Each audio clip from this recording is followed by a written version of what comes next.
Hello all, today I'm going to be showing you guys how to grow mustard microgreens.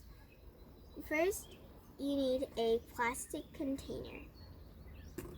Then you need a piece of paper towel and set it in the container. Then you need your mustard seeds and spread them out.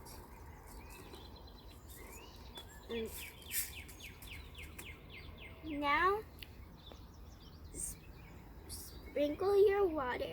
sprinkle some water on the mustard seeds. Then, set it in a dark place overnight. The next day, they start sprouting. Now, you need to sprinkle some more water.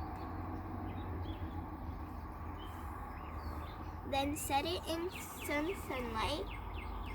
The third day, they're ready. Now cut them and add to sandwiches, pizzas, and also salads. I hope you enjoyed this video and also enjoyed growing microgreens. Goodbye!